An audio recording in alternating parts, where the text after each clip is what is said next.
Estrada y posteriormente lo va a hacer mi compañera María Camila Vargas Benavides.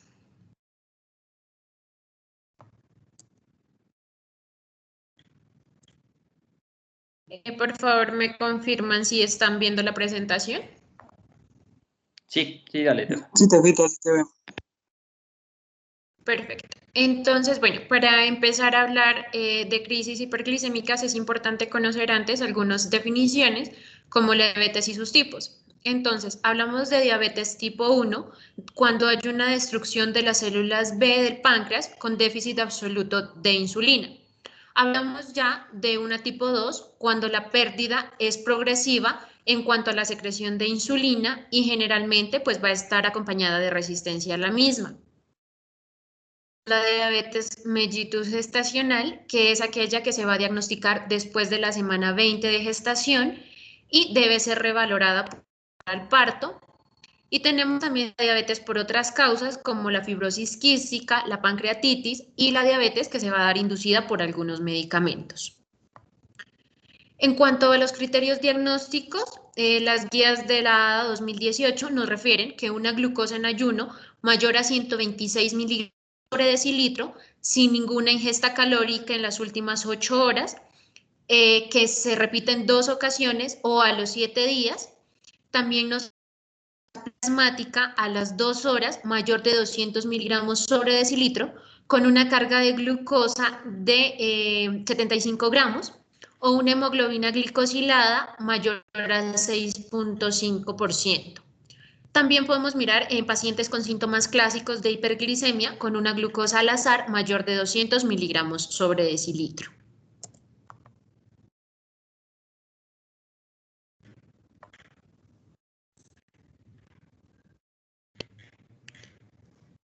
Entonces, bueno, la idea de hacer el diagnóstico del paciente con diabetes es mantener los objetivos y hacer un control glucémico adecuado. Entonces, el control y las metas de este van a ser una hemoglobina glicosilada menor al 100,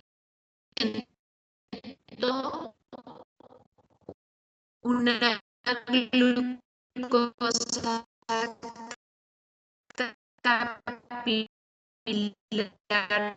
preprandial de 80 a 130 litros. Entonces, bueno, teniendo ya el diagnóstico hecho, es importante tener en cuenta que en el paciente con diabetes mellitus tipo 1, inmediatamente vamos a iniciar insulina.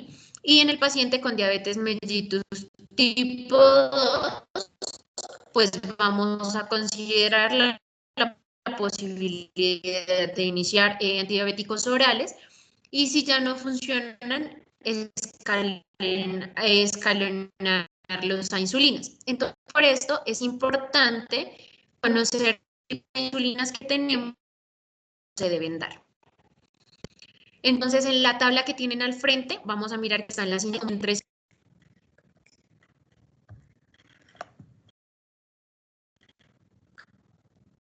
Chicos, porfa, alguien me confirma si están escuchando bien, si hay buena conexión. Si estás teniendo un poquito de dificultad en la conexión, si quieres como que verificar eso, porque sí se está trabando en la última parte sobre todo. Vale. Un segundo, por favor.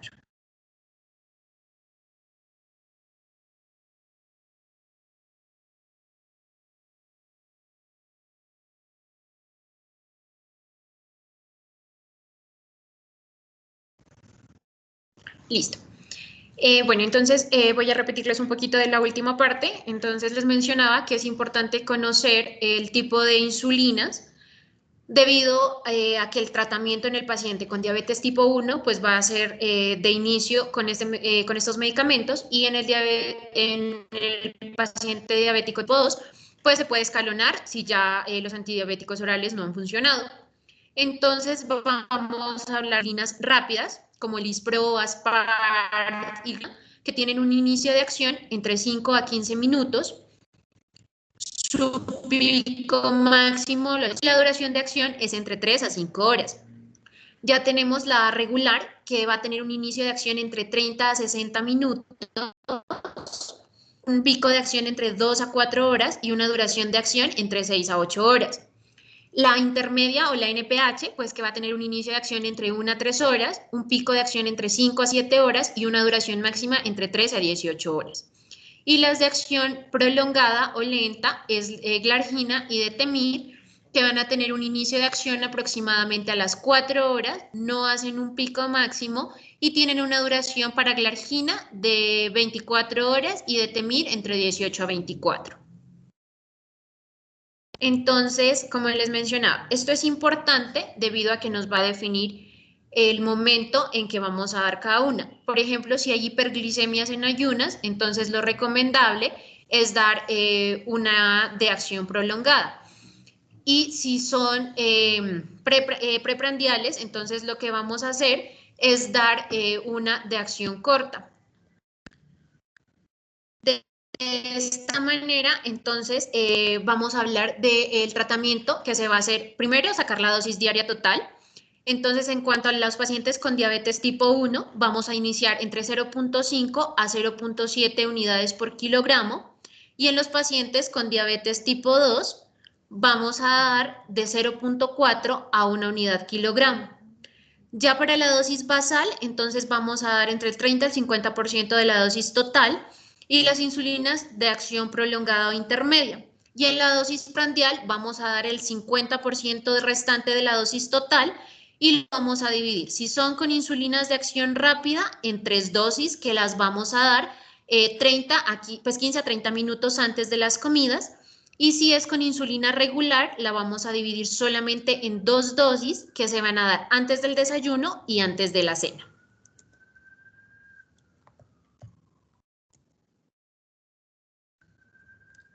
Entonces, ya para entrar a hablar de las crisis hiperglicémicas, tanto cetoacidosis diabética y estado hiperosmolar, es importante tener en cuenta pues que hemos tomado 2 artículos de importancia, uno que es el manejo de las crisis hiperglicémicas, que fue publicado en el 2017, y otro que es sobre el manejo de la cetoacidosis diabética en adultos, es una revisión narrativa publicada en el 2020. Importante de conocer para poder diferenciar si es un paciente con cetoacidosis diabética o un estado hiperosmolar son los parámetros. Entonces vamos a mirar primero la glucosa en el plasma. En la cetoacidosis diabética, sea en la leve, en la moderada o en la severa, vamos a encontrar una glicemia mayor a 250, mientras que en el estado hiperosmolar vamos a encontrarla mayor a 600. Por otra parte, vamos a tener en cuenta el pH arterial, que se va a encontrar entre 7.25 a 7.30 en la cetoacidosis diabética leve. En la moderada se va a encontrar entre 7 a menos de 7.24 y ya en la severa se va a encontrar menor a 7. En el estado hiperosmolar, en relación con lo anterior, pues se va a encontrar normal, mayor a 7.3. El bicarbonato sérico en la cetoacidosis leve se puede encontrar entre 15 y 18, mientras que en la cetoacidosis moderada va a estar entre 10 y menor de 15, y en la severa ya va a estar menor de 10. En el estado hiperosmolar se va a encontrar dentro de la normalidad mayor de 18. En cuanto a las cetonas, la cetoacidosis diabética en cualquiera de los 3 estadios va a ser positiva y en el estado hiperosmolar se van a encontrar en bajas cantidades. Ya tenemos aquí pues el beta-hidroxibutirato, que nos va a permitir cuando no encontramos cetonas en orina, pero tenemos la sospecha diagnóstica de una cetoacidosis diabética, podemos pedir esta prueba y con un valor mayor de 3, pues nos va a confirmar la cetoacidosis y en el estado hiperosmolar pues se va a encontrar menor de este rango. En cuanto a la osmolaridad, en la cetoacidosis diabética va a ser variable, pero en el estado hiperosmolar siempre va a ser mayor de 320 miliosmol sobre kilogramo. El anión GAP en la cetoacidosis diabética leve va a estar mayor de 10, mientras que en la moderada y la severa va a ser mayor de 12 y en el estado hiperosmolar va a ser variable. Y el estado mental en la cetoacidosis leve y moderada puede encontrarse el paciente alerta, mientras que en la severa y en el estado hiperosmolar puede haber estupor o coma.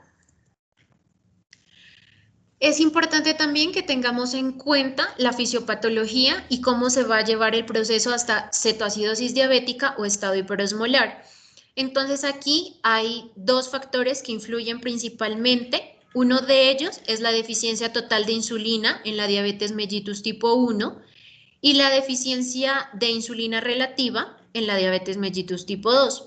Además de esto, la segunda situación es que va a haber un aumento de hormonas contrarreguladoras como el cortisol, las catecolaminas y la hormona de crecimiento, que van a generar un aumento de la glucosa hepática por medio de la gluconeogénesis y la glucogenólisis, y a su vez va a haber una reducción de uso de la glucosa en los tejidos periféricos como el músculo, llevando a un proceso de hiperglicemia. Posteriormente va a haber una glucosuria, una diuresis osmótica y esta pérdida urinaria de agua pues nos va a llevar a una deshidratación y a un estado hiperosmolar. En cuanto a la cetoacidosis diabética, estas hormonas contrarreguladoras van a activar las lipasas, que son sensibles pues a estas hormonas, y hay una degradación rápida de los triglicéridos y se convierten a ácidos grasos libres. Entonces lo que pasa es que estos ácidos grasos libres se oxidan y se convierten en acetonas, tres importantes que son el acetoato, el beta-hidroxibutirato y la acetona, y que mediados por el aumento del glucagón llevan a una reducción del bicarbonato y posteriormente a una acidosis metabólica. Entonces, teniendo en cuenta lo que les mencioné anteriormente, vamos a llegar a los dos estadios, cetoacidosis diabética y estado hiperosmolar, con una triada clásica de cada uno. En la cetoacidosis diabética, hiperglicemia, acidosis metabólica y cuerpos cetónicos aumentados. Y en el estado hiperosmolar, hiperglicemia, hiperosmolaridad y el proceso de deshidratación que se va a ver en el paciente, que es lo que puede llevar al compromiso neurológico, incluso hasta un coma. Ahora vamos a hablar un poco de los factores desencadenantes, que son pues los que más se predisponen en cetoacidosis diabética y estado hiperosmolar. Entonces, en el primer tema que corresponde a cetoacidosis, vamos a hablar que entre el 5 y el 40% de los pacientes que la presentan se debe a una diabetes de reciente inicio. En un 33% se debe a la omisión de la insulina, en un 20 a un 38% a un proceso infeccioso, y en menos de un 10% se puede deber a causas como infarto de miocardio, ACV o pancreatitis. Ya en cuanto al estado hiperosmolar, entonces los factores desencadenantes varían un poco en su orden y encontramos que entre un 40 a un 60% de pacientes tienen un estado hiperosmolar por una infección, un 33% por una diabetes de reciente inicio, un 10 a un 15% por un infarto de miocardio, una ACV o una pancreatitis, y menos de un 10% por medicamentos. Y baja la tasa a un 5 o 15% solamente de los pacientes que se presenta por una omisión de la insulina. Entonces vamos a tener en cuenta la clínica de los pacientes. Tener en cuenta lo siguiente, en la cetoacidosis diabética, como síntomas vamos a encontrar el paciente con polidipsia, con poliuria, con debilidad, con pérdida de peso, con náuseas o vómito y con dolor abdominal. En cuanto a signos, vamos a encontrar hipotermia, taquicardia, taquipnea, puede haber respiración de Kussmaul, podemos encontrar un hilio, podemos encontrar alteración del sensorio y cetonas o un aliento a cetonas. Entonces hay que tener en cuenta que la cetoacidosis es una presentación que se va a dar en horas o días y es más común que se dé en pacientes con diabetes tipo 1 que en los pacientes con diabetes tipo 2. Mientras que el estado hiperosmolar vamos a encontrar en cuanto a síntomas, polidipsia, poliuria, vamos a encontrar debilidad y pérdida de peso. Y en signos, hipotermia, hipotensión, taquicardia y alteración del sensorio mucho más marcada que en la cetoacidosis. La presentación de esta es un poco más insidiosa y puede demorarse días o semanas y es más común en los pacientes con diabetes mellitus tipo 2 que en los pacientes diabéticos tipo 1. Es importante para confirmar el diagnóstico tener en cuenta los paraclínicos. Entonces, importante, bueno, pedir la glicemia para tener en cuenta y tener una idea de si nos estamos remitiendo a una cetoacidosis o a un estado hiperosmolar. Otro marcador importante, los cuerpos cetónicos en orina, y podemos pedir el beta-hidroxibutirato si queremos confirmar. En el hemograma vamos a encontrar, sobre todo en la cetoacidosis diabética, se puede presentar una leucocitosis entre 10.000 a 15.000 leucocitos, y esto se puede dar por la degradación tan rápida de los ácidos grasos y la producción de radicales libres. En cuanto al uroanálisis, pues podemos encontrar cetonas. Es importante pedir el nitrógeno ureico y la creatinina para mirar la función renal del paciente, debido a que la deshidratación pues, puede generar una alteración en ella. Gases arteriales, debemos mirar los electrolitos, sodio y el potasio, para mirar qué tan importante es hacer la reposición de estos dos electrolitos en los pacientes. La osmolaridad, cuando sospechamos de un paciente en estado hiperosmolar, y adicional a ello podemos pedir electrocardiograma, cultivos y también radiografía de tórax.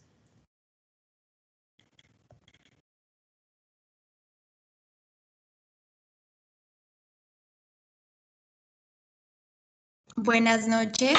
Dándole continuidad a la exposición, voy a hablar acerca del tratamiento.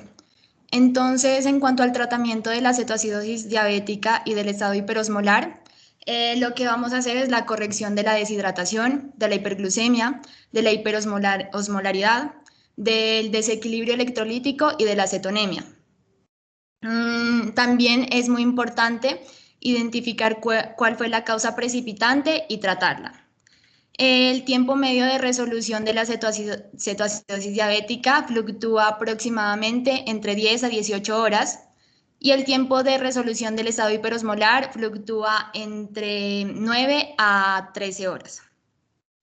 En este tiempo debemos estar mirando los signos vitales, evaluar la tasa de líquidos administrados, la producción de orina, y también vamos a solicitar laboratorios como glicemia plasmática, también solicitar gases arteriales, mirar sodio, mirar la osmolaridad y mirar la parte de los electrolitos, en un intervalo aproximadamente entre 2 a 4 horas.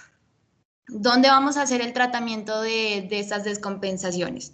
Entonces, en una cetoacidosis diabética, si es leve a moderada, la vamos a tratar en un servicio de urgencias, o lo podemos realizar pues en unidades intermedias.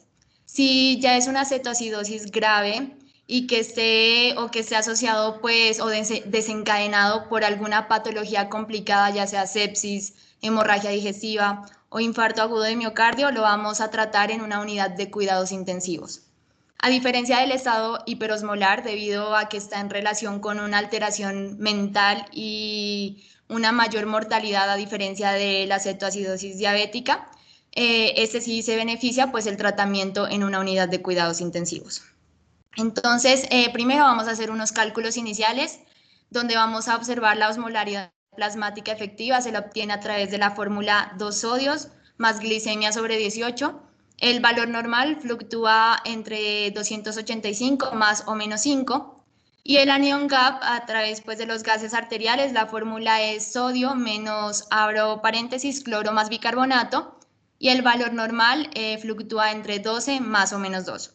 Como les comentaba, deben realizar pues, la valoración aproximadamente en un intervalo de 2 a 4 horas para mirar pues, también los criterios de resolución que ya hablaremos posteriormente. Ya. Entonces, en primera instancia les voy a hablar de la terapia con líquidos. Este es muy importante cuando nos encontramos frente a estas situaciones de cetoacidosis o de el estado hiperosmolar. Pensar primero en la administración de líquidos, puesto que no solo vamos a tratar la glicemia, sino que debemos tratar todo el desequilibrio metabólico. Entonces, la terapia con líquidos lo que nos va a permitir es aumentar el volumen intravascular, restaura la perfusión renal y también disminuye la insulinoresistencia periférica con la disminución pues, de las hormonas contrarreguladoras, como miramos en la fisiopatología. El cristaloide de elección es solución salina isotónica al 0,9%. Hubo un estudio donde se comparó la solución salina con el lactato de Ringer. El tiempo de resolución de la cetoacidosis fue similar, sin embargo, la disminución de la glicemia fue más demorado con el lactato de Ringer, por lo que el cristaloide preferido es la solución salina. Iniciamos con 0,9% a una velocidad de 500 a 1000 mililitros por hora en las primeras 2 a 4 horas. En este también tenemos que valorar el grado de deshidratación del paciente. Si está en shock hipovolémico, vamos a administrar entre 1 a 2 litros la primera hora. Y si ya es una hipovolemia leve a moderada, vamos a administrar 500 mililitros por hora en las primeras 2 a 4 horas.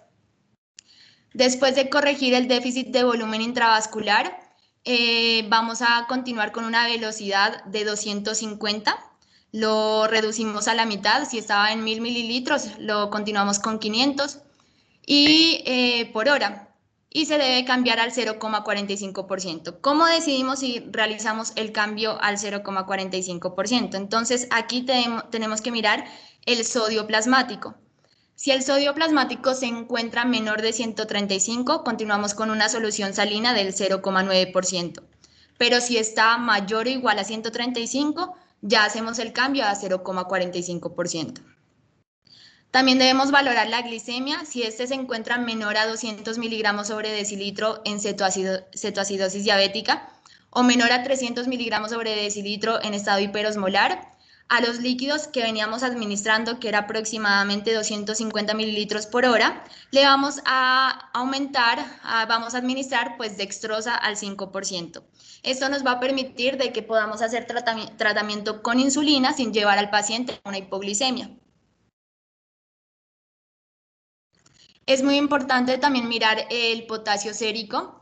Cuando tenemos una cetoacidosis diabética, debido a la acidosis metabólica y al déficit de insulina, va a haber un movimiento del potasio hacia el espacio extracelular. Entonces, en la cetoacidosis podemos encontrar valores normales o aumentados de potasio, sin embargo, recordar pues que va a haber un agotamiento corporal. Y en el estado hiperosmolar, debido al déficit de insulina y el aumento de la osmolaridad plasmática, puede haber una depresión de potasio. Entonces, el reemplazo de potasio se va a iniciar cuando los niveles séricos se encuentren inferior a 5.2 miliequivalentes por litro. El fin es de que se mantengan entre 4 a 5 miliequivalentes. Saber pues que cuando administramos insulina, este permite el movimiento de potasio a nivel intracelular. Y si ya teníamos un déficit de potasio y aumentado de potasio sérico y aumentando pues con la insulina y el paso hacia el nivel intracelular, nos puede llevar a eventos adversos como por ejemplo relajación muscular y producir de hecho una arritmia cardíaca. Si el nivel de potasio se encuentra inferior a 3.3, se inicia reposición con 10 a 20 miliequivalentes y la terapia con insulina va a ser posterior a la resolución, posterior a que tengamos niveles entre 4 a 5. Ahí ya podemos hacer inicio de la terapia con insulina. Entonces, ¿cómo lo vamos a realizar? Si está el potasio mayor a 5.2, no vamos a administrar potasio. Si está entre 3.3 a 5.2, vamos a administrar una ampolla de Catrol en cada 1000 cc de líquidos administrados. Y si está menor de 3.3, vamos a dar 2 ampollas en cada 1000 cc de líquidos administrados. La terapia con bicarbonato, varios estudios no han indicado una mejoría clínica al uso rutinario de bicarbonato. No ha disminuido pues la hospitalización, no ha disminuido el tiempo de resolución ni tampoco la mortalidad. Al contrario, se ha visto en relación con mayor hipopotasemia y pues por ende alguna arritmia cardíaca. Entonces la terapia con bicarbonato solo la vamos a iniciar en aquel paciente que tenga un pH menor de 6.9 y vamos a administrar de 50 a 100 milimol de bicarbonato en una solución isotónica aproximadamente en 500 mililitros. Hasta que el pH lo encontremos pues mayor de 6.9. Es importante pues saber que al hacer la terapia con líquidos endovenosos, esto va a aumentar la perfusión renal, va a aumentar por ende también la función renal y por lo tanto pues va a haber mayor eliminación de ácidos orgánicos y también la administración de insulina nos va a permitir pues de que no se genere la cetogénesis y también la metabolización de aquellas cetonas que encontrábamos. Entonces, el bicarbonato se va a ir resolviendo sin la necesidad de la terapia. Ahora sí, la terapia con insulina, pues este es un pilar fundamental para el tratamiento de ambos estados. Lo que va a servir es que va a disminuir la glicemia plasmática debido a que impide pues la formación de glucosa endógena, y también va a disminuir la resistencia periférica y va a aumentar pues la utilización de esta a nivel de las células. Entonces, ¿cómo lo vamos a utilizar? Se requiere una infusión endovenosa continua de insulina regular a una dosis de 0,1 unidades por kilogramo en bolo. Y posteriormente continuamos, valga la redundancia, una infusión continua de 0,1 unidades por kilogramo hora. Se dice que al realizar pues la administración de insulina, la glicemia debe bajar aproximadamente al 10% en una hora. Si esta no disminuye, debemos valorar el grado de deshidratación y los líquidos administrados, y dado el caso, pues podemos aumentarlos. Si no resuelve, podemos llevar a la dosis de insulina a 1 unidad por kilogramo. Cuando llegamos a niveles de glicemia de 200 miligramos sobre decilitro, disminuimos la dosis que teníamos, que era 0,1 unidades, la disminuimos a la mitad y vamos a dar 0,05 unidades por kilogramo hora. Recordar pues que no va a ser tratamientos separados, sino que vamos a estar junto con la administración de líquidos. Y recordar que cuando ya teníamos glicemia plasmática de 200 miligramos sobre decilitro, pues iniciamos la dextrosa. Entonces, aquí les voy a hablar acerca de cómo se realiza la mezcla de insulina, sobre todo si nos encontramos en una área rural y no sabemos cómo realizarlo.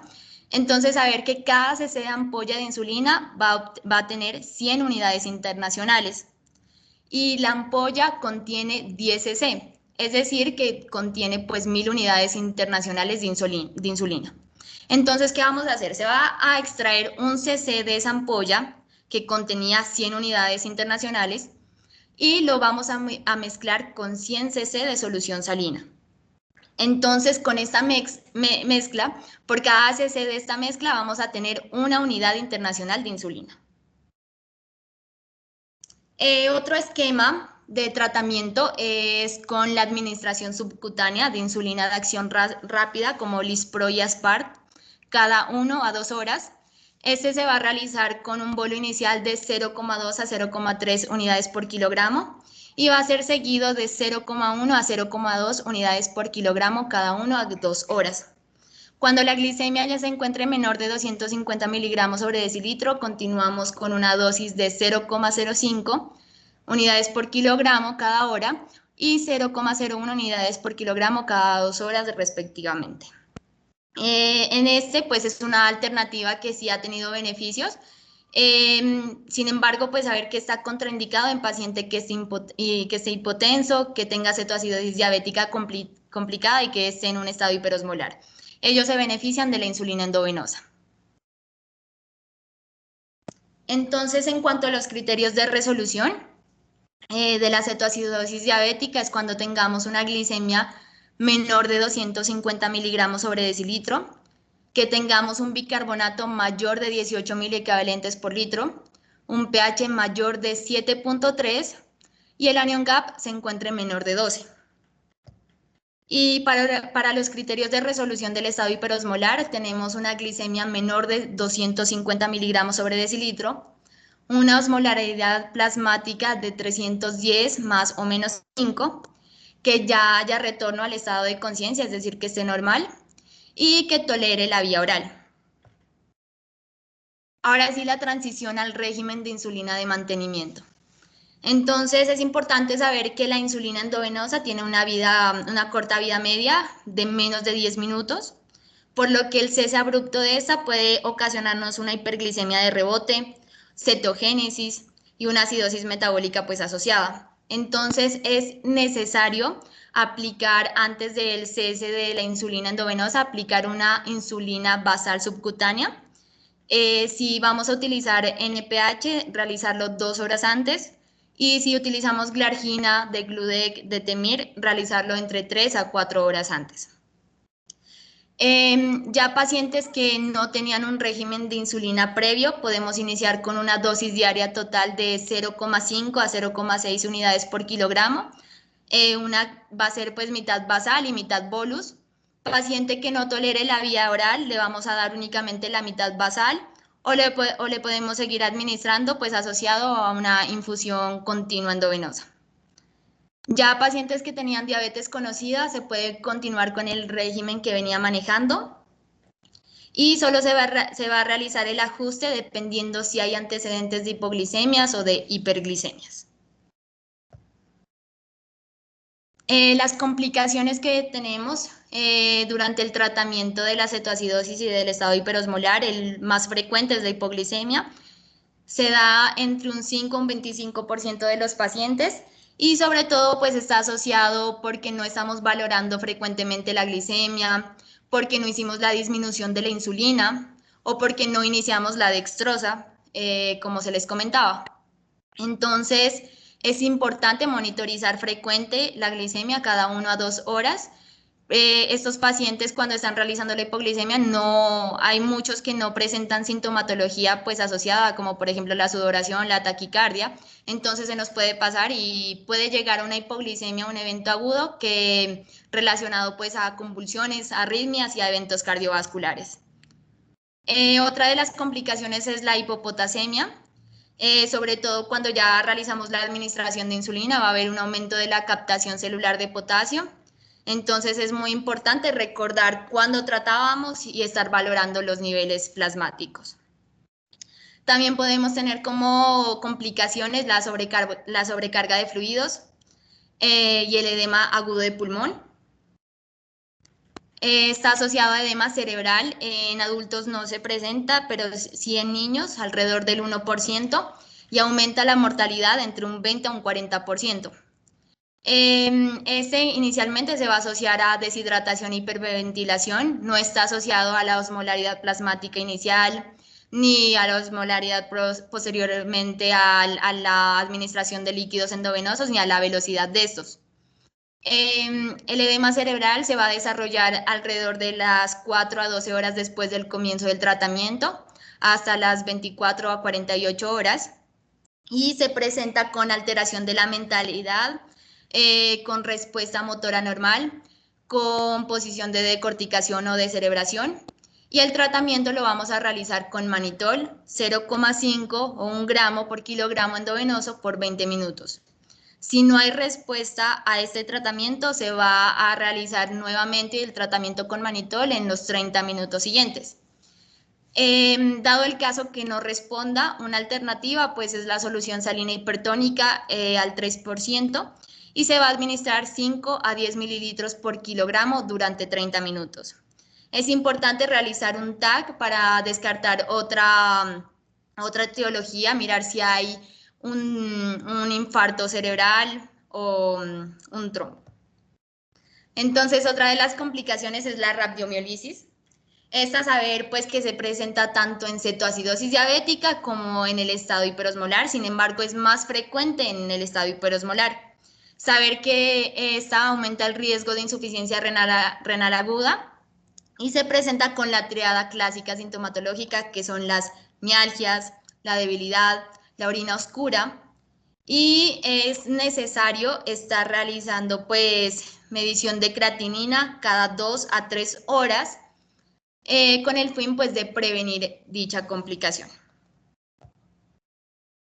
Eso es todo. Muchas gracias por su atención. Espero que les sirva y muchas gracias. Bueno, Cami y Estefanía, muchísimas gracias por su excelente presentación.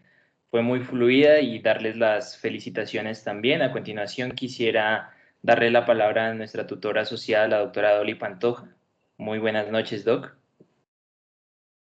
Hola, buenas noches a todos. ¿Cómo han estado? Muy bien, muchas gracias, Doc. Bueno, muy interesante la conferencia. Interesante tener en cuenta los principios grandes que deben ver en un paciente con estos estados, como nos comentaban en la conferencia. La hidratación es lo más importante y en buscar la causa secundaria, ¿no? Porque se descompensaron. No sé si tengan dudas, preguntas. Sí, Doc, estaba revisando el chat, pero aparentemente no tenemos ninguna duda, ninguna pregunta. De todas maneras, Si dentro de los asistentes hay alguien que tenga una pregunta, puede levantar la mano en estos momentos para realizarla. No me llegan tampoco preguntas al interno. Entonces yo creo, Doc, que quedó todo muy, muy claro. Pues nada, felicitarlas de nuevo a las expositoras y también a usted, Doc, por habernos acompañado en nuestro cierre del módulo de endocrinología. Esperamos haya sido muy provechoso para todos los asistentes, para los tutores también, y nos veremos el próximo año. Muchísimas gracias a todos y que tengan una excelente noche.